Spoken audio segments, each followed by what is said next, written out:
When I left for Minneapolis, the night of March 1st, my father passed away. And at 86, he was a patriot. He was buried with full military honors on March 6th. And I had the pleasure of going to a VFW buffet of the Golden Valley, Minnesota Post. He was a member of, a lifetime member, just the other night before I flew back to Minneapolis Thursday. I had the privilege of meeting Tony, who served on the USS Hancock in World War II. My wife's father flew a TBM Avenger off that carrier. So it's kind of a small world. These guys stick together. The ladies in the auxiliary I met were wonderful. But it brought home a point that our military serves to protect the country's borders on the outside. What you're going to hear today is what we need to look at and find out about what's happening inside our country's borders. We have the responsibility of defending our country from all enemies, foreign and domestic. When you're in the service of the United States of America, you take a pledge and take an oath to that effect. But as citizens of what still remains the freest country on earth, we have the responsibility. While our military is overseas doing their job, we have to do it here. So, the presentation today is about Agenda 21 sustainability. It's about central planning. If you've heard of American Planning Association, if you've ever Googled the letters ICLEI, ICLEI, or Agenda 21, this is a UN-driven plan, and while we've been watching the federal government take apart our liberties one by one federally, and we've been trying to monitor the State House in Indianapolis to keep our liberties in this state, there's a lot that's been going on locally with our local governments that a lot in this room may be aware of or may not be aware of.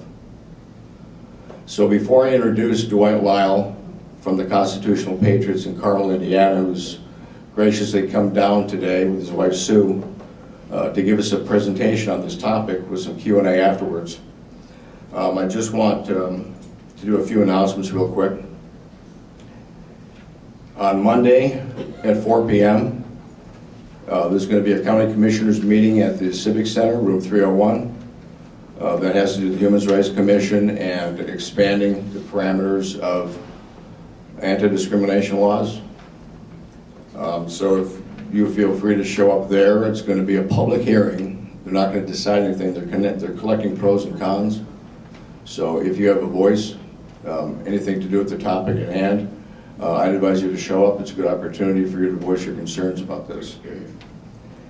Also, on the 23rd, which I believe is Friday, March, there's a stand-up rally. A lot of you found out what happened when President Obama started telling religious organizations that they had to pay for free birth control. There's going to be a stand-up rally at noon to 1 p.m. on Friday the 23rd in front of the Federal Building in downtown Evansville. There'll be Southwest Indiana Right to Life is putting this one on, but it's a national event, so there are going to be gatherings and rallies across the country on that date. So feel free to be there and show up and express your concerns. Also, our next event for Vanderbilt County Tea Party Patriots will be on April 21st at the Oakland Library. I've invited another speaker. His name is Steve Gorham of the Climate Science Coalition of America, and he will be discussing climate change, alternative energy sources, and giving you some ammunition and some information on what this is going to do to the economy and how you can fight against it. A lot of you believe that climate change happens naturally. You have something called sunspots and flares. It's something that mankind has no influence over. In a discussion a long time ago, I told the guy I was talking to if he could show me how he could change the course of a tornado or how he can stop a hurricane, then I'm all ears. But since mankind cannot do that, it's like a flea trying to move a semi.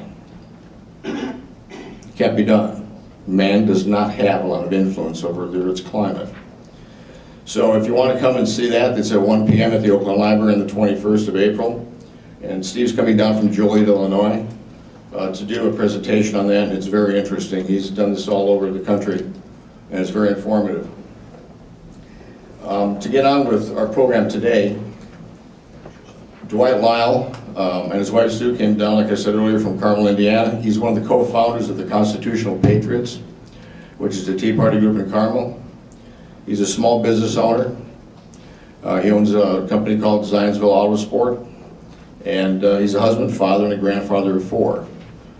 He took on this task when he decided that he'd heard enough conflicting evidence of what was going on with a lot of places locally, where he had to dive into it with both feet and do something about it. Like I said earlier, a lot of things have been going on with central planning, which means public transportation over private, greenways, living in apartments in Center City where you can walk to work. So bottom line, it has a lot to do with your loss of your property rights. He's got a lot more things to go into today. So with that, one more thing. This book is called Unfinished Agenda. It was published in 1977, and it was published by the Rockefeller Brothers Fund. The names inside here will make you pretty much aware of how long this plan has been going on. This is the roadmap for what he's going to be talking about. Central planning has been going on for a long time. It has nothing to do with growth or improving the economy.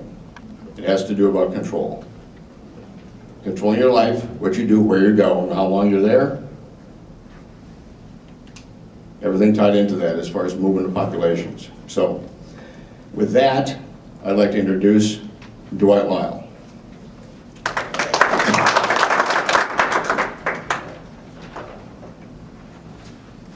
What we're going to be talking about is kind of serious, so I thought I'd start with a joke. If you're permitted to laugh. Republicans can do that too. Good, good. You've been practicing. Right, yes. Do you know why you should always bury a liberal at least 100 feet below grade? Why? Because deep down, they're good people.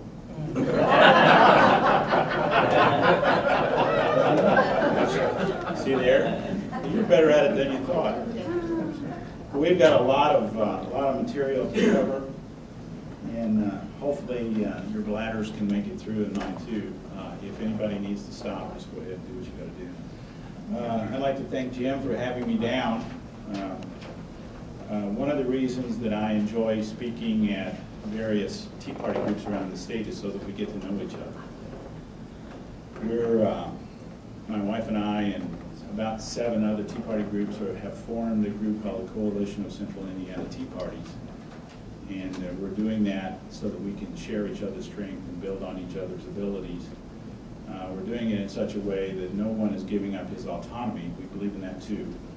I sometimes think that the United States lost the war back in 1865. We're a union, but I kind of like the Confederacy too. The idea of having individual states' rights is sort of important. So we're doing that, and at least you know one guy from suburban Indianapolis or Carmel, and hopefully we'll be able to work together on other things in the future. So let's begin. Although my mother told me not to talk about religion or politics, I'm going to talk about both. Fundamental to our understanding of the lives we live is the paradigm through which we view the world. Some of us are Christian, some of us are another persuasion, and I'm not here really to preach a tent revival. But the way we order our society depends on our worldview, and in America, that's Judeo-Christian, even if many of our citizens are not either one. So what is a Judeo-Christian paradigm? It's the way we view our responsibility to one another. It's how we look at work. It's the way we treat family. It's our sense of obligation to community, our guide to charity, our right to own what we earn. It is, in short, the authority by which we pattern our life practices. And here are some of the examples of what I'm talking about. I'm glad I'm with a group of friendly people today. In Genesis 1:28, it It says, then God blessed them, and God said to them, Adam and Eve, that is, be fruitful and multiply, and fill the earth and subdue it, have dominion over the fish of the sea, over the birds of the air, and over every living thing that moves on the earth. This is our charter. This place belongs to us. In other words, God placed man in charge of all the natural resources that he created. In Acts, Ananias had lied to the church, and the apostles asked him after that, while it remained, was it not your own? After it was sold, was it not in your control? So what we earn belongs to us. Our worldview is that what we own is under our control. Land ownership is a fundamental Christian belief. In Timothy, in 1 Timothy, it says, but if anyone does not provide for his own, and especially for those of his household, he has denied the faith and is worse than an unbeliever. And what conclusion we might draw from that is that Christians know that God expects the members of a family to take responsibility of providing for each other most seriously, and that all family members are responsible to each other. In 1 Thessalonians, Paul urged the Macedonians to lead a quiet life, mind your own business, and to work with your hands, as we commanded you, that you may walk properly toward those who are outside, and that you may lack nothing. Conclusion is working for the purpose of obtaining the needs of life is required by Christians, required of Christians. In 2 Thessalonians, yes? Is that all right? I can't hear either. That sounds pretty good to me, but it's all going on in my head. You bet. So the conclusion is that a Christian should carry his own water and not be willing to be a burden on fellow Christians. And there are many other Christian conventions that make up our paradigm, but what we've illustrated should get the point made. America is a nation built on Christian principles, even though it does not require any religious practice of its citizens. You may not want to be a Christian, you sure want your neighbor to be one. However, there is a competing paradigm. It's from a religion called Gaia worship. It wants to unite all forms of life on the goddess Mother Earth. I don't know what that means. If any of you've got any insight into that, please let me know. I don't know how to unite with non-intelligent life. And I can't understand how one would be able to worship anything less intelligent than himself. I think we get that lesson out of the scripture. We don't worship wood. But there are those who advocate that the earth is the ultimate life form and must be worshipped. The word must is common thinking to the left wing, while conservatives and Christians believe in freedom of choice. Freedom of choice is not in the creed of pagan religion. So what does the fringe religious group have to do with Agenda 21? As it turns out, the Green Movement is the offspring of Gaia worshippers. The justification and driving force behind Agenda 21 is not so fringe. Adherents to the Gaia religion believe that all forms of life have certain inalienable rights. Sound familiar? And all species are created equal but different. At the core of this pagan religion is the belief that all living things have equal rights. As you will recall, in the Christian paradigm, God conveyed dominion of the earth to mankind. This authority conveyed by God to mankind stands in direct conflict with Gaia worship. A wise person told me once that you should never love anything that can't love you back. Well, I think that's good advice, and I think that's God's advice. And while we're talking about worshiping of Mother Earth and nature, let's do an inventory of some of Mother Nature's expressions of its love for mankind. Meteorological. Lightning strikes, forest fires, mudslides, landslides, avalanches, droughts, hailstorms, hurricanes, tornadoes, sandstorms, floods, icebergs, jet stream changes, ice storms, freezing temperatures, and wildfires. Biological expressions include insect swarms, disease, mosquitoes, viruses, bacteria, red death, algae blooms, predatory animals, crop blight, diseased rodents, congenital defects, degenerative diseases. In a geological way, Mother Earth shares earthquakes, volcanoes, tsunamis, freak ocean waves, sunspots, radiation, asteroid strikes, methane releases, subsidence, continental drift, oil and geysers, soil erosion, quicksand. That's Mother Nature's expression of how she feels about us. We're in a fight in a lot of directions. Katharine Hepburn said in the movie African Queen, nature, Mr. Allnut, is what we're put in this world to rise above. It is not logical to ascribe spiritual significance to a ball of dust. American ethos and Christianity are opponents to Gaia worship and its pagan values. As Americans, we value the individual person and mankind, not the rocks, dirt, trees, and lower animals with whom we live. We must begin to recognize that there are those in the Green Movement who are eager to subjugate all mankind to the onerous control of Agenda 21. Their paradigm is hostile to humanity, as we'll study later. So what is Agenda 21? It's fundamentally transforming the United States of America. The stated goals of the United Nations Agenda 21 are to improve the living standards. These are the stated goals. Improve the living standards of those who are in need, better management of the ecosystem, and creation of a prosperous economy for everyone. The UN summarizes these goals in the expression sustainable development. I read a definition for that. There are a couple of definitions for that. One of them is the official one, is that we live within our means, ecologically speaking, so that future generations will have the means to live where they need to. That's more or less the official. The unofficial is the relentless pursuit of poverty. In order for us to live within the ideas, the guidelines of sustainable development, we have to give up most of the things we consider part of being an American in terms of our creature comforts. So how does that translate into policies that affect America? One of them is redistribution of wealth. Our energy policy causes the United States to buy 49% of our oil from foreign countries. When we have the natural resources on our property, this costs the U.S., by my estimate, $338 billion annually. We have an immigration policy that effectively dissolves the U.S. border. It allows illegal aliens to sap our economy by using public services, medical services, and taking U.S. jobs. The cost is inestimable in dollars or cultural impact. This strategy regionalizes the United States into a North American region. If you let your imagination run with you a little bit, there is no southern border of the United States. Foreign trade policies that fail to develop the playing field, or fail to level the playing field for U.S. companies that can't compete with foreign wage levels and unregulated business practices. The cost is unknown of that. We have tax policies that encourage our U.S. businesses to locate overseas in more favorable climates or leave foreign profits in foreign countries, and the cost is unknown. In terms of environmental regulation, cap and trade type schemes to increase the cost of energy and therefore reduce use. The UN wants us to tax U.S. carbon output and redistribute the money to the world. The UN wants to see you, wants you to see yourself as a carbon footprint and a burden on the planet. The technique is psychological warfare against the United States.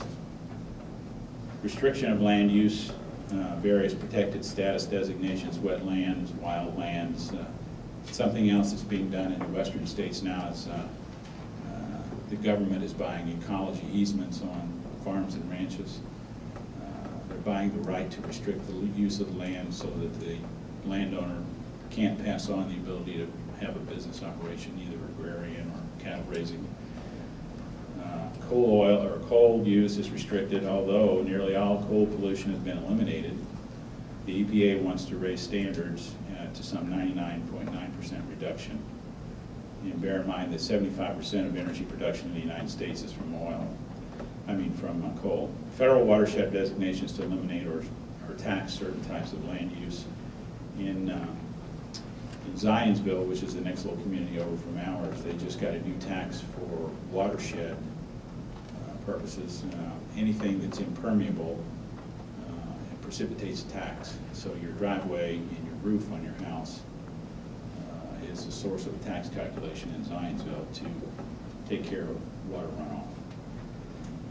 Rising food costs due to reductions of crop yields brought about by pesticide fertilizer restrictions. The number of pesticides and fertilizers that we're allowed to use in the United States has been reduced by about 50%. There is in Europe, and coming to us, a thing that's in place called the precautionary principle that says if you can't prove that under every circumstance a pesticide or fertilizer is benign, you can't use it. Proving the negative is impossible. And I wanted to mention, too, what's going on in Nevada. I understand 95% of the state of Nevada is now owned by the federal government. And in Wyoming, Okay, in Wyoming, I mentioned that easements are being purchased by the government in order to eliminate the ability to pass on an operating farm or ranch. So what does Agenda 21 mean for Indiana communities? Local governments adopt standards and practices propagated by the United Nations and ICLEI, effectively nullifying the Constitution by following international authority.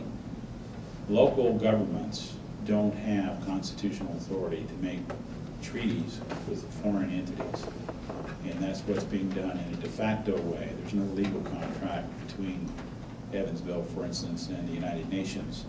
But if this city is involved with the ICLEI activities, there is a real connection between the two. Difficult to understand. Does everybody or does anybody understand what tax increment financing is? What is it? You do? Okay. Tax increment financing is a way that a redevelopment commission can force the tax base of a local community to deliver certain tax revenues to it.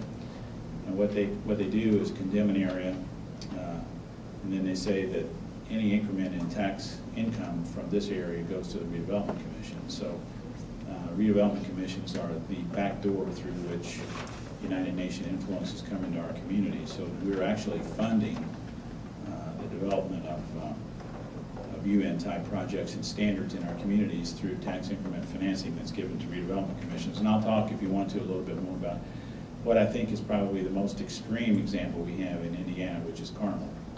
That's where we're from, and we're most intimate with what's going on in Carmel with regard to redevelopment commissions. They're broke, and I'll tell you about that in a minute. Local planning and zoning boards adopt zoning that is more likely to foster high concentrations of people on small tracts of land. Something that needs to be mentioned here is what's going on in Jeffersonville, Indiana. The American Planning Association has graduated two classes of what they call community leaders, and they advertised for a third class of community leader in late last year. So it was in November or December. What these people do is work to develop acceptance of American Planning Association standards, which is a sustainability standard.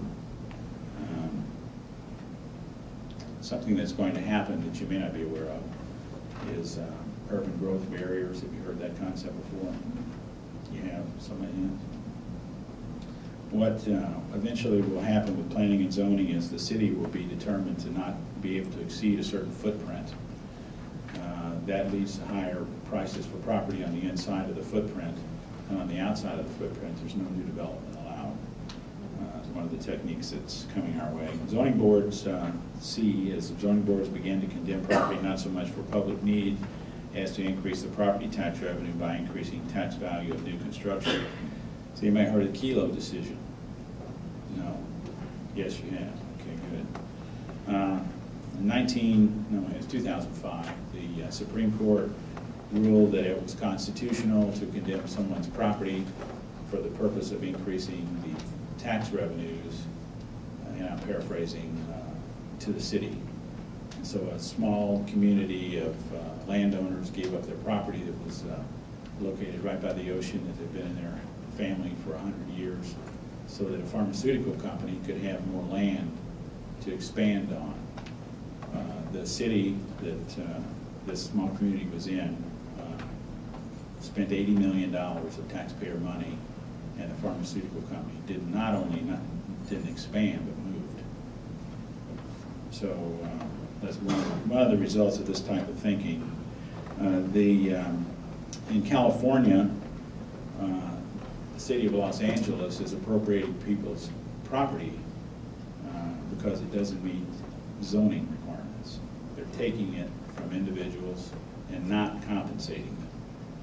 The process is called amortization of non-conforming use. It is unconstitutional, but it's going on. Agenda 21 brings to cities and counties as they begin to participate in building projects that were once strictly done by private enterprise. Large public works are undertaken with doubtful financial benefit to the community. So far, in all the reading I've done, there's no financial benefit to anything that redevelopment commissions do. There's no net improvement. There's actually a loss statistically in personal incomes in cities that are heavily involved in redevelopment. One of the things, if we have time, I'll show you, we have a project going on in Indianapolis. It's being funded by Warren Buffett, you know, the guy who thinks we ought to pay more taxes if we're multimillionaires, but who refuses to pay his taxes. I don't think he's filed taxes for 10 years or something like that. So you might ask, huh? The Secretary pays 5% tax. That's what he says. How can you tell if your area has been affected by 10 to 21? You will notice what's called mixed-use properties. Mixed-use properties are what we called slums when I was a kid. When they're brand new, I guess you don't call them that anymore. At the end of our block, we had a hardware store that had an apartment over the top of it. The reason there was an apartment over the hardware store is because the people who owned the hardware store couldn't afford to live anywhere else. That's a mixed-use development. We also had lots of other things, but if you look for retail space that has apartments a couple of levels over it, that's an Agenda 21 improvement in land use in their view. There's usually no parking out on the street, and there won't be very much parking behind it either. The purpose in that, in part, is to eliminate what? Yeah, eliminate automobiles and mobility. There will be large numbers of apartment complexes. That doesn't sound too sinister on the surface, and maybe it isn't. It depends on your community. But you know who lives in apartment complexes? People who don't care what goes on in your community. They don't own any land. They don't care about voting, and they're perfect way to increase revenue from a particularly small spot of land without any political overhead. So if you see a lot of those going up, be suspicious. Multiple floors of unused commercial space above first floor of retail shops. So we have the most expensive CVS pharmacy in the world in Carmel. The reason it is because the building codes required them to put a second story on a one-story building that they can't use. The law in Indiana, I've been told, I haven't seen the statute, but I've been told that if you have a drug dispensing business, you can't have anything but that business or something directly related to it in the same space. So they couldn't rent it to somebody else if they wanted to. It's just waste. Lots of bike trails. Nothing wrong with bike trails. In Carmel, we have bike trails, and the bike riders don't use them. They'd rather play tag with the cars. But the purpose in that, from a political point of view, is to accustom us to using bicycles to get around. Again, move us away from automobiles and oil. Competition from government agencies to purchase land for development. In Carmel, we had a corner that came up for sale because of a bankruptcy. The city of Carmel paid $600,000 over the commercial bid for the property in order for them to be able to develop it the way they want to. What happens, there's a phenomenon called public-private partnership, and in public-private partnerships, the government chooses who gets to do the work in the city, and in that case, that's what's going to happen here. The mayor chooses the company to do the construction that he wants to do the company, and then they build the kind of project they want, whether we need it or not. It is a defeat entirely of the free market system that we've learned to love in America. In our city, there are also lots of roundabouts. Is that popular down here? No. Princeton has one? University of Southern Indiana has one. Okay. Well, one's not so bad, right? We must have 50 in Carmel. They look neat, and there are some statistics that support fuel reduction and a reduction in the severity of accidents. Now, there are more accidents that happen as a result of roundabouts, but you don't get hurt as bad. So, This is for the body shop. yeah, well, yeah, if you had a body shop, you'd want a roundabout out in front of you. one of the effects of having roundabouts is to make it a little less pleasant to drive cars. The planners call them traffic calming devices. And if you can't afford roundabouts, you can just put a median in the middle of a narrow street and make people slow down and lace their way through it, so that it's a little less pleasant to drive your car. Most of this stuff is pretty subtle. It's only when you see it as a combined effort that it begins to get sinister. Local government membership in ICLEI, I have a copy of our receipt for the ICLEI membership payment. Our mayor is on one of the committees, and it's my understanding from some of the people on the council that he travels the world telling people how to do what he's doing to Carmel. So the question is there anything else to identify in Agenda 21? Yes. Well, it said that they were going to increase the use of throughout the state of roundabouts. Well, that'll be an Agenda 21 influence in the whole state then. It exists in at least 3 other cities in the state of Indiana are members of ICLEI, but Evansville wasn't on the last list that I saw. But that doesn't mean that things aren't going on here that, what? Name the 4 cities. I can't remember who they are. Carmel, Bloomington, Muncie, South Bend. Okay. There's a vocabulary that's used by the sustainabilists, which is generally how the Agenda 21 people are referred to. It was developed by a marketing firm, professionals who specialize in propaganda. So see if these expressions, these words, elicit strong positive feelings from you. Compact, high-density housing, that would be one of them. Public-private partnerships, sustainable development, that sounds good. Smart growth, you ever heard of that? Underutilized land, that's one of the mayor's expressions. If the city decides that you haven't done a good job of using your property, they'll condemn it and show you how it needs to be used. Walkable cities, multi-use development, new urbanism, you like the sound of that? New urbanism, communitarianism, wildlands, stakeholders, smart meters, visioning, consensus, vibrant is another word that they use. I'll just take a moment out here and explain to you what community, yes, sir. Is this not what's happening here in Evansville? I don't know. The Greenway in Evansville and downtown where they're going with the shops down below and then apartments above? It sounds like it. That's it. All these condominiums that they're building, getting the masses, I've thought this for a long time, they're getting the masses, the old hotel downtown, they're going to convert it into condominiums. As a property owner, question, what good does that do you? Because you've got a substantially lower amount of property tax being paid per person who's using the same infrastructure that you are. That's why they wanted the stadium downtown. Yeah, well, that's another thing that they like to You need do. to look at the smart meter issue here, though. On departure, our last mayor signed a deal with Johnson Control, to put in smart meters on our water. People don't realize the huge impact on health to everyone in the community when the smart meters are running. It will devastate people's health. Well, it's my understanding they use short burst, short wave microlink, or what they call it, short link microwaves, and they kind of tend to cook you. Yes, ma'am. Would combining the city and the county be part of this? Not necessarily. Not necessarily. Could be. Yes. When you're mayor, I was looking to get rid of it. We can't shoot him, so we got to put up with him for another 4 years. 4 years? Yeah, it's still illegal to shoot mayors. You have a weird term. Well, this mayor has had a 20-year term. Unfortunately, Carmel is like most of the United States. They are not aware of what's going on. If they think it looks good, they think it brings business in. We have driven through, we're on the southwest of Carmel, so we don't really consider ourselves Carmel, but Dwight and I went back through Carmel. Our kids graduated from high school there. We haven't, we don't go back that often, but so many of those businesses are empty now. It's quite scary. Can I tell you another joke? Did you hear about the principal sitting at his desk and his assistant comes in and says, Principal, the apathy group's here to see you.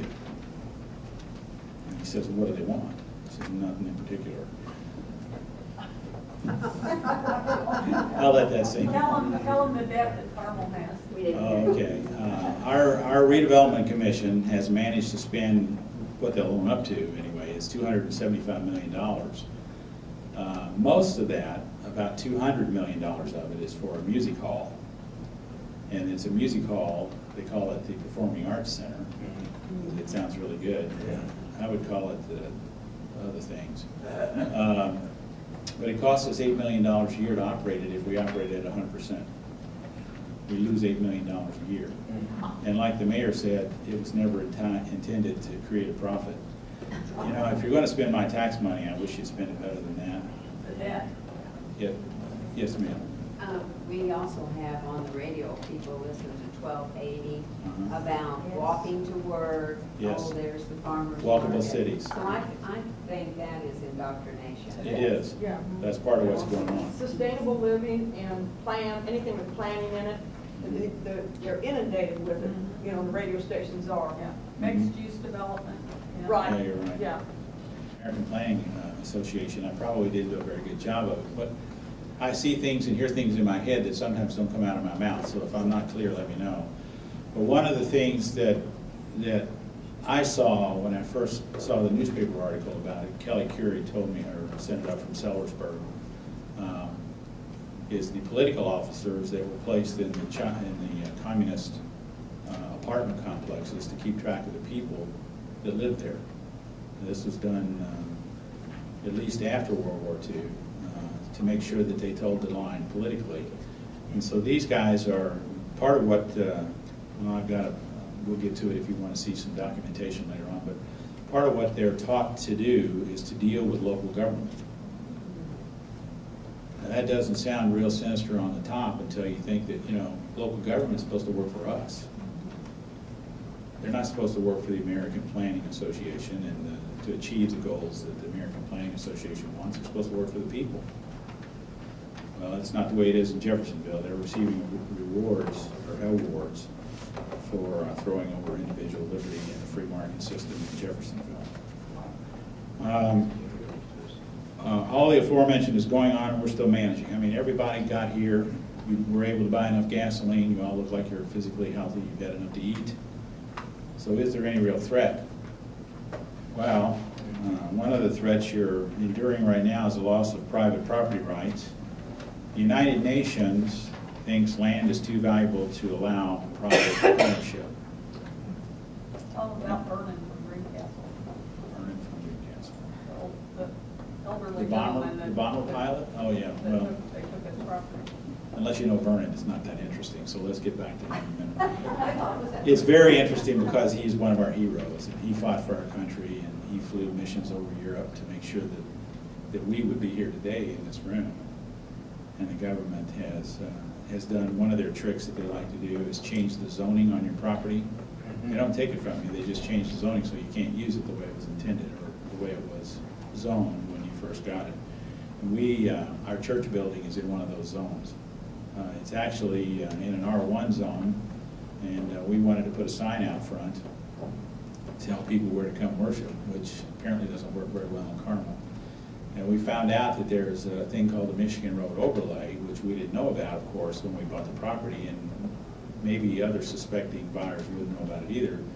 The Michigan Road Overlay prevents us from changing the footprint or altering the outside of the building.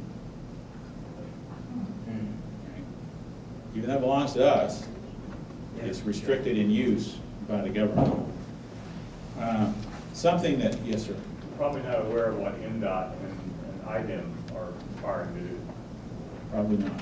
NDOT, whenever they have a highway project, they expand the scope of their area, and they go in, they drill for any type of chemical residue that would be in the soil, and then they, by law, have to turn that over to the Indiana Department of Environmental Management, and the owner of the property then gets, if there's chemical residue there, they have to do the initial chemical testing, which is about $25,000. And then the next round of testing, I know this because I'm doing this for my mom, is $69,000. Nothing's ever changed. This is just checking the soil. And then at the same time, IDEM will send you bills when they talk to each other in the office to the tune of $2,500 worth. You just get a statement in the mail that says, if you don't like this, you can call and argue with us, but But nothing will happen. And if you're late on the testing, it's a $20,000 a day fine. Well, that's testimony to what I'm talking about, with loss of property rights. Now, is that a loss of property rights? Yeah. You get to keep it, it's like that old joke about the Oh, guy. but you gets- can't sell your property in the meantime either, because it's got a black eye. Yeah. It's like the old joke about the guy that gets a divorce and he says that, you know, my wife got the gold mine and I got the shaft. So that's what's going on here. Some of my jokes are subtle, but it's okay to laugh. I mean, even if you find yourself laughing tonight when you get ready to go to bed, so that's what he meant by that. So it illustrates the significance of owning property, aside from the fact that our religious backgrounds will teach you that. So when General MacArthur assumed control of Japan, he distributed land ownership as a way of assuring the indefeasible success of capitalism. Poor Japanese people had lived in a feudal system for thousands of years. And when we got there, when the Americans got there, we distributed that land to the people that had been owned by the land, so they became landowners. And General MacArthur knew, and I know in my heart, that if you own land, you're free. That's one of the reasons our Fourth Amendment rights are so important, and that we violated those at Carmel too. If you guys really ought to come up to the police state of Carmel. It's a lot of fun. One of the things that's going to happen is we're going to lose a lot of single-family dwellings. They'll first become too expensive through taxation and high energy costs, and then they will become scarce. So in your situation is yet another example of how the government can make sure that we don't keep personal property here around. You didn't hear the best part of this, though. Okay. So what they've done on so much of the property is that the activities that the property was used for over the years were never in violation of any crime. Or the procedures, in this case it was a dry cleaning establishment. All dry cleaning properties now are all suspect because for years all you had to do is put the waste in the trash can and it would be hauled off. That was totally legal. That was the way business was done. They came back and made laws retroactive and changed the laws and said, hey, you're now in violation of the law. You have to clean this up. And it didn't matter if you owned the property then, it just is whoever owns it now is guilty by retroactive decree of whoever. Well, you may notice in the conversation, one of the things I've noticed in the various representatives and political types that we've listened to, they're beginning to talk now about radical greens. It's a new self-defense terminology, because it's hard to talk about people who want to save your planet for you and see anything sinister in it. What I refer to them as is watermelons. You want to know what a watermelon is? You want to know why that's significant? Because it's green on the outside and red on the inside. They're communists. And that used to be a bad word. I think nowadays it's very close to being next to the Democrat or Republican. That's what we have in the White House. Yeah, you're right about that. Hopefully we can, I passed the USO, I went to a gun show yesterday, I didn't buy any armament, so don't get nervous. But I passed the USO and they said, would you make a contribution to our service members? And I said, yeah, I'm going to vote and try to get them a new president. The guy said, I understand what you're talking about. Imposed on existing housing that will require unaffordable updates to qualify for resale or relocation due to new designation as protected land types. And I mentioned that housing is being confiscated in the Los Angeles area because it doesn't meet zoning and planning. Eventual population relocation into walled cities, eliminating unrestricted travel. There will be no choice for a lot of people on what kind of home they live in. And one of the things points I'd like to make right here is anybody know what the Fabian Society is? Have you ever heard of it? I've heard of it. It's in English, just like. Yeah. It's named after a Roman general by the name of Fabius. Fabius was famous for not acting very quickly. And part of what's going on in our political system is we're doing the same thing, or our opponents are doing the same thing that Fabius did. They're acting very slow and very deliberate, and it's called incrementalism. So there won't be much change over a short period of time, but eventually there will be a complete turnaround of the way we do things. Loss of private transportation due to cost and emissions. Reduced food availability due to environmental concerns about pesticides and fertilizer. In England, the exclusionary rule requires all new pesticides must be proven to be harmless under all possible conditions. This is one of the things that reduces the potential for land to be used for food. We just got an email today that you guys might want to listen for that seemed to say that the government just asserted its authority over all food production in the United States. I don't know if that's the case or not, but you can look for it. Is that Even private gardens, I've heard, and government. maybe? We're not smart enough to be able to know how to raise our own food. Well, I haven't really pursued this. There's so many tentacles to this stuff that it's hard to pursue every avenue. You just can't sell what you grow, you can't sell to the public. Yes, ma'am. And I think it's 2 years ago, somebody might be able to remember this, in Georgia, a guy that has, I don't know how many acres he has, but he has a pretty good garden. And he always gives some of his produce to his neighbors and all this stuff. And he was fined something like $10,000 because you cannot do that because you're not USA. Couldn't Okay. give it away. Couldn't give it to the poor, couldn't give it to his neighbors, couldn't give it to anybody. Fine. Well, from what I read, the objective in part of our government today, and I'm not talking about the government as it was designed to be, but the way that people are practicing it, is to create absolute dependency on the federal government. No self-sufficiency. Right. There are many states right now that are making laws against benevolent groups coming in to feed the homeless, where they cannot even give them food. It has to go, the government has to be one to be able to provide, and they don't want to do it either. So it's, Yeah, we're not even allowed to help people. We're being squeezed, there's no doubt about it. Well, what we're trying to get to today, and it sounds like you guys have got, each one of you has some portion of the creature figured out.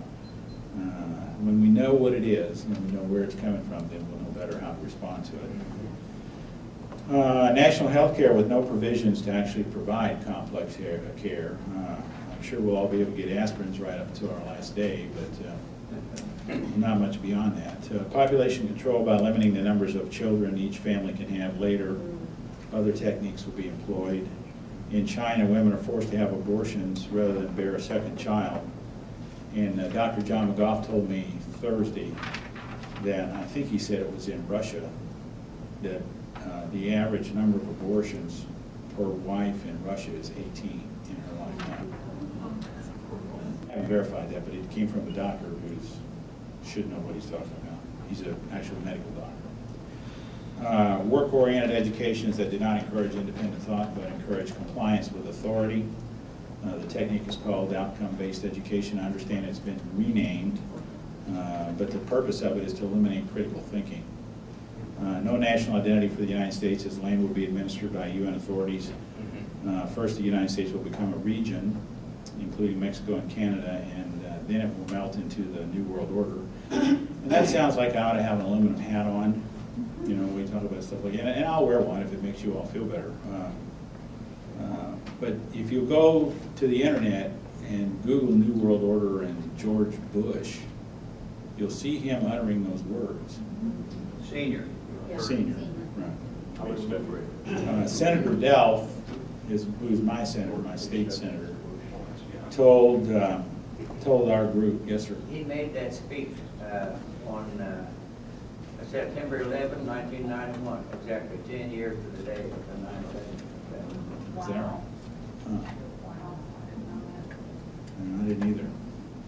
Do you all know who Mike Delph is? He's one of our guys. State senator. He's a state senator and he's a good man.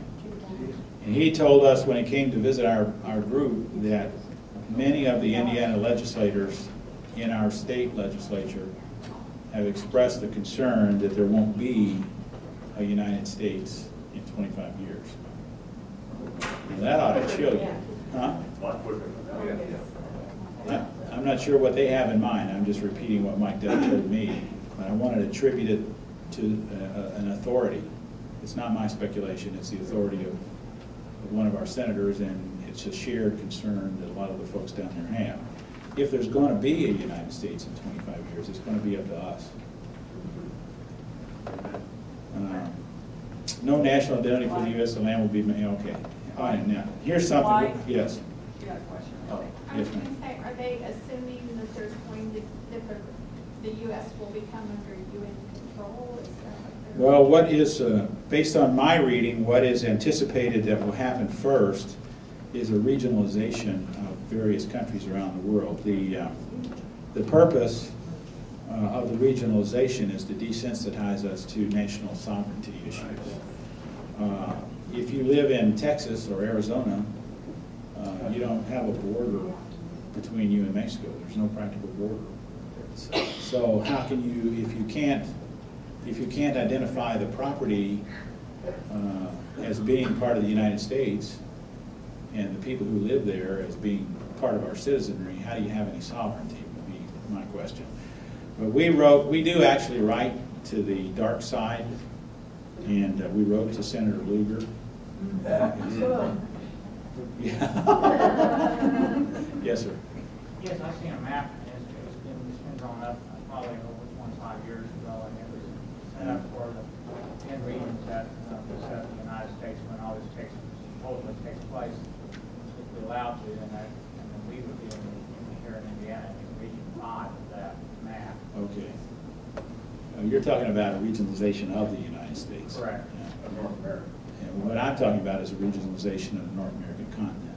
That's all part of it, though. Well, Matthew's talking I haven't studied it in great detail. Only the things that I can observe is what I'm talking about. And let me read you this letter, or part of it, from Senator Lugar. While the United Nations, we were expressing our concerns over the United Nations to the good senator. While the United Nations is far from a perfect organization, that's true.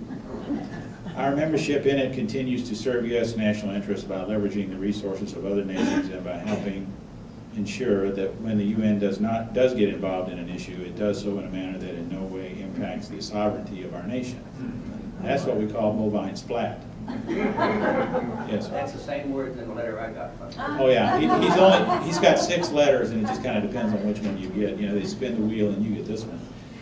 So he understands that the U.S. sovereignty is at risk, and it's one of our concerns. And he goes on to say the things he's doing aren't going to affect U.S. sovereignty. He says, then he goes on to, did you know that he came out today in favor of gun rights?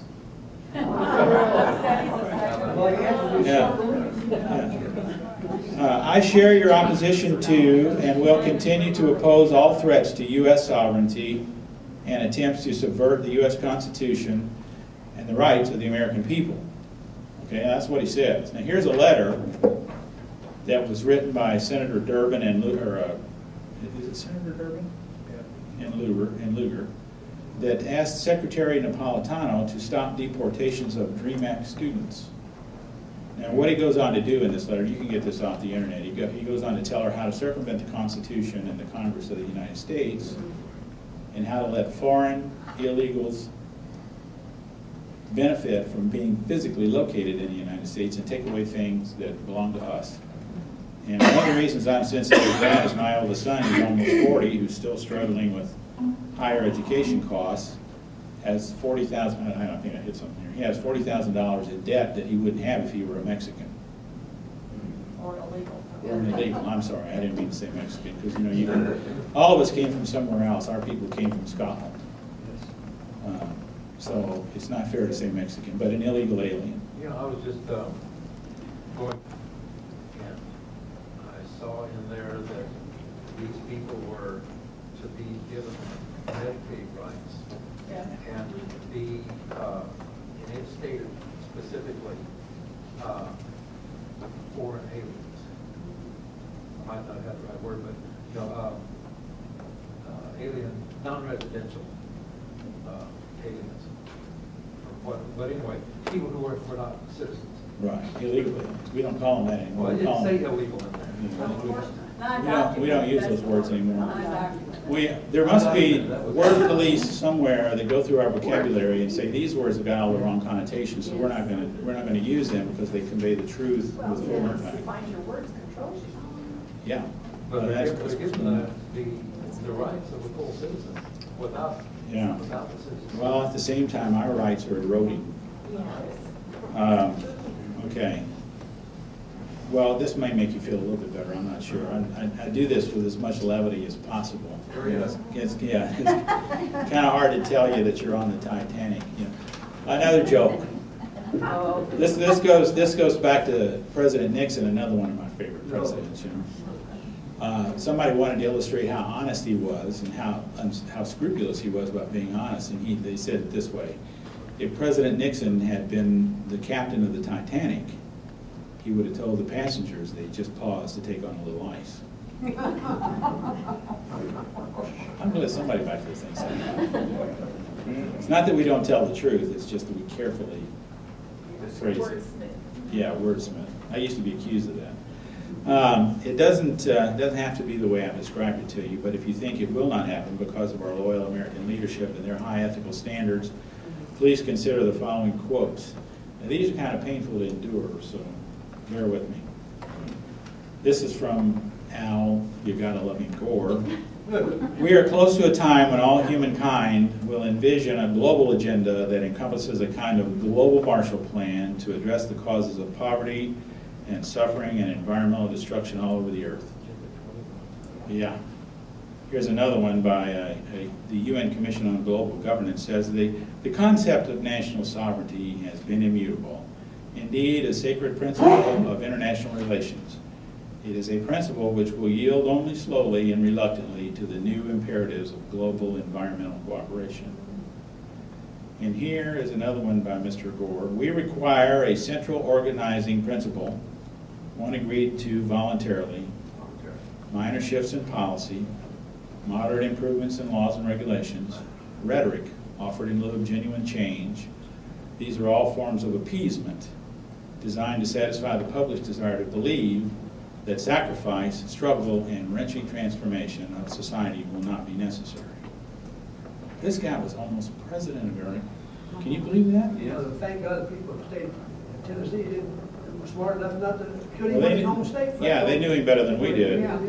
One of the things I think is really funny about Al Gore is that he worked so hard to make a green planet for us to live on, and his utility bill, according to what I've looked up on the internet, is $2,500 a month. Yeah, he's hypocrite, and his picture right next together in the book, right? Now here's a guy by the name of Maurice Strong, who's sort of a shadow figure in the background at the UN. And he says, isn't the only hope for the planet that the industrialized civilizations collapse? Now, if you all don't know it, we're still considered an industrialized nation. Isn't it our responsibility to bring that about? That's Maurice Strong, founder of the UN Environment Program. Now here's another one from Ted Turner. Does everybody watch channels? I don't know what channel he has down here, but he says a total population of 250 to 300 million people, a 95% decline from present levels would be ideal.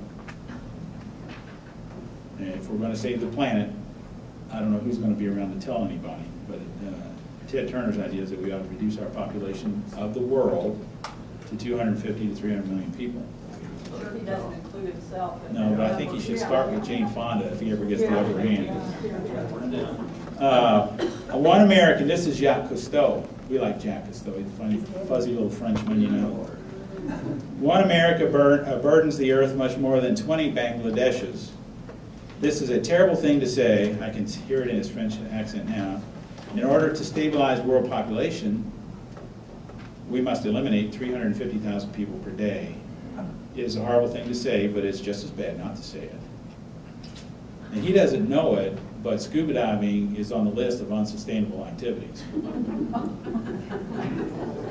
He may know it now. I understand he's passed on to his final fishing trip.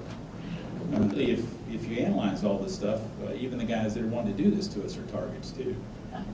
I used to work for a facilities management company in Dallas, Texas, and we were going out of business. It was no secret because every Monday there was a few empty offices, but the personnel manager would come around to all of us middle and senior executives, and he would say, nothing to worry about. We're stabilized. Everybody's good now. And then one day it was his secretary who came around. Same message. Okay, Duke of Edinburgh, Prince Philip. He said, if I were reincarnated, I would like to come back to Earth as a killer virus to lower human population levels. This is David Broer. He was the executive director of the Sierra Club. You know, he's going to save the planet for us. Childbearing should be a punishable crime against society. These are some of our world leaders, folks, that their attitude about us is that we ought to be eliminated in order to save the planet. And that's pretty much a common theme through Agenda 21, sustainable development. The easiest way to keep the planet clean is just give it back to the bugs and other mammals and so on. So how can we fight back? It's a good question. I'm glad you asked that. But the first thing you can do is just become aware that there's a problem. These little things are going on around you. You know, you've heard the story about the frog in the hot water pan and the pan. And they're just turning the heat up a little bit at a time. And when I say they, hopefully it's not some nebulous, faceless person that we're talking about. We're talking about the people that worked for President Obama, the people that had that office even before that, because George Bush wasn't one of us either. It's not a Republican or a Democrat issue. It's an elitist issue. And they come in all flavors. You know, the thing about what's happening with the frog pan thing is that we have, in our generation, we've come up with this thing called cable TV, satellite TV, and channels, things beyond imagination 50 years ago. Now, their agenda is using the public media to condition people for that. I can't watch TV without seeing Agenda 21. I can't watch TV without seeing the changes that are coming from culture. Yes, sir. You should also mention Codex Alimentarius, kissing cousin to Agenda 21 by the United Nations to eliminate all vitamin supplements from your ability to acquire them. And they're going to use treaties to circumvent your national sovereignty and our ability to obtain vitamins. At the same time, they've also attacked, we mentioned earlier, food production, your own ability to grow your own food. And Monsanto will control all the seeds that you can basically get, and will all be genetically modified. And you will only be able to buy the corporate crap to eat. Yeah. And in addition to that, you've also seen the attacks that you have on raw milk. You've had SWAT teams go into health food stores with automatic weapons to commandeer the evil raw milk. Because we're not smart enough to decide for ourselves what we should put in our own bodies. What's really bad about that is I had an uncle who was a dairy farmer, and I don't think he ever did anybody any harm. You know, not even he took care of the cows and the people that use their milk. My mind. One of the first suggestions I want to make to you, which is just good common sense anyway, is to solidify your financial condition. Part of the borrowing that goes on in our country weakens us individually. As individuals, we owe almost as much as the government does. So there's nearly $30 trillion in debt on our books personally and combined with the United States debt. And then there's another, people speculate, and I can't tell you exactly, but maybe $40 trillion off the books. We cannot pay it back. It's not possible. So there's going to be something that happens. So I don't know what that's going to be, and I don't know when that's going to be, but having at one time been a banker, I spent 12 years in that industry, I know that people expect to get paid. In one way or another, it's going to be paid. We don't have the cash. We do have the assets: your home, your streets, your city buildings, oil, yeah, natural gas. So there are assets in the United States that can be taken from us to pay those bills. But when I spoke the other day in front of the Carmel Council, and I mentioned the fact that the Carmel had obligated future generations that weren't even born yet for things that they were doing. And the mayor said, well, they'll get the benefit of those things. Shoot. Yeah. He said, they'll get the benefit of those things. Oh, boy. Find out who you can trust. That's kind of a big job if you go outside this room. But there are people in the media, not very many, but there are people on the council, probably, that hold the same views that we hold. Refuse to do business with eco-bullies. For instance, one of the companies that I have listed here is ConocoPhillips is pushing the greens back. So if you can buy Phillips Petroleum or Conoco, buy it. find out what Shell and Standard Oil and some of the others are doing. And if you can direct your money toward the right people, you'd be surprised. I've got a book. I've got a couple of them that I wanted to tell you about. One of them is called Green Hell. This has an emphasis on the ecological side of Agenda 21, but it talks about what stakeholders, people who proclaim themselves to have an interest in corporate activities, do to chief executive officers. And I don't remember all the details, but some of the bankers got their houses surrounded by ecology terrorists in order to prevent them from lending money to South America for economic development in South America. Because the guys up here in the United States say they've got a claim on South American rainforest, because the South American rainforests create oxygen for us. And therefore, the businesses in the United States can't do anything that would help the guys in South America have a better life, because it would have an ecology impact. So this is a book that's well worth reading. It'll tell you what's going on. It'll list some of these guys. You say you should be invested in Commonwealth books? You should. Sure. I guess you could invest in them. I hadn't thought about that. I don't believe in paper assets. Yes, sir. Another thing that you should mention with Agenda 21, by concentrating populations in huge megalopolises like we have now throughout the world, I'll throw out a new concept at you. It's called peak oxygen. Oxygen concentrations in those areas are being depleted, and they are actually below the level to maintain a healthy body. Well, that certainly explains why my mayor is the way he is. I appreciate that insight. And actually, I may go back and tell some of the guys on the council, we don't have anything to worry about. We just need to tear down some buildings. Be cheaper than operating them. That was kind of laid in there. Again, I don't want to sound like I need one of those aluminum hats, but the plan eventually, one of the interim steps will be to gather people together in tightly compacted cities, eliminate your ability to pay for your car, put you in about 100 square foot per person apartment, and give you light rail to travel to your work if you have work. Or your bicycle path. Yeah, and then there, from what I've read again, which may be just speculation, I don't know if it's written somewhere down on a piece of paper, but a wall around the city so that you can't get in or out except by permission. But then, again, that sounds like tinfoil stuff. So I'm telling you is that, there are some people that are speculating that that's what could happen. And if you see that sort of thing happening, then you need to be sensitive to it. But it'll be moved in, whatever moves are made will be small increments toward that. But So also one thing else is going to be in that situation to prevent you from going any place. Right. It's like behind the Iron Curtain in the early part of the 20th century, in the mid-20th century, there will be a force, a peacekeeping force, so to speak, that will be around that will check your identification if you wind up going around, and they have the capacity for the authority to prevent you from moving by whatever The National Defense Authorization Act that was passed about a month ago is a movement in that direction. And we got, again, it's not verified, so I don't know if it's absolutely accurate or not, but I got an email the other day that said one of the Tea Party members in the northern part of the state was interdicted by a couple of Homeland Security guys who wanted to know why he was buying so many supplies that looked like survivalist supplies.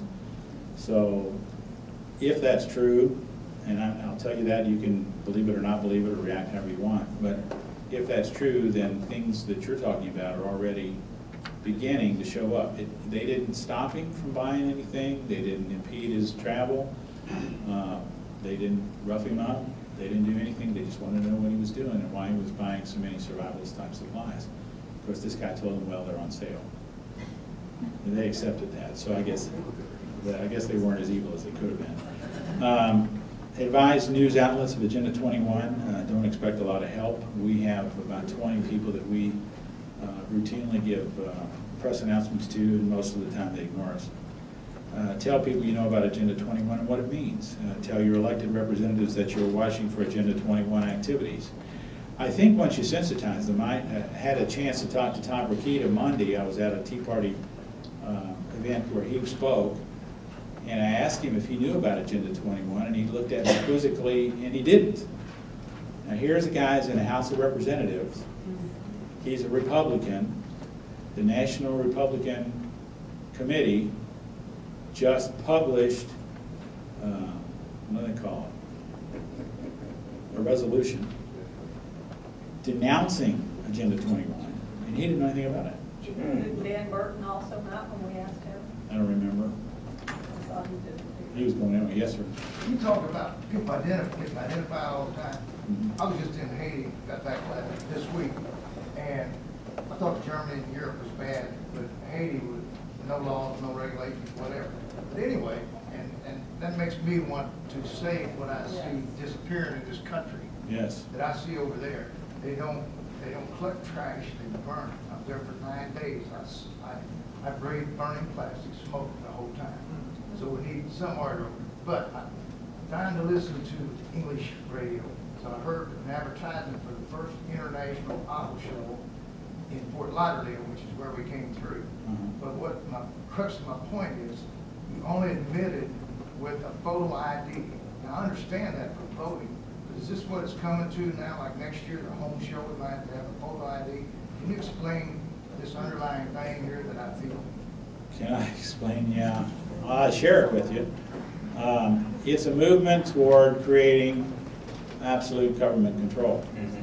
And what has happened, in my view, in part, we've been told that we're supposed to accept diversity, and I do think that people are equal before the law. I do think that they deserve, everybody who lives in America and as a citizen deserves an equal opportunity to reach his full potential, whatever that is. On the other hand, I do not accept other people's cultures as equivalent of mine. My culture is superior in my view. If I didn't think it was superior, I'm morally obligated to do something different. So I don't know if that helps you out any or not, but I sense the same thing's going on. It's incrementalism. Yes. I don't know if anybody else has heard this, and I don't have very much information about it, but at lunch yesterday, one of my friends showed me her new driver's license, and it was a secure, called a secure ID, and she said, right now, I think, well, I know you can't, anyway, you can get your driver's license renewed online now, which you didn't used to be able to do. But what they told her, because she went into the license branch, they told her, and again, I don't know if this is true, but that in 2014, everyone will have to have a secure ID. Now, I don't know what that means, but it sounds creepy to me. Yeah, driver's license is a secure ID. That's one.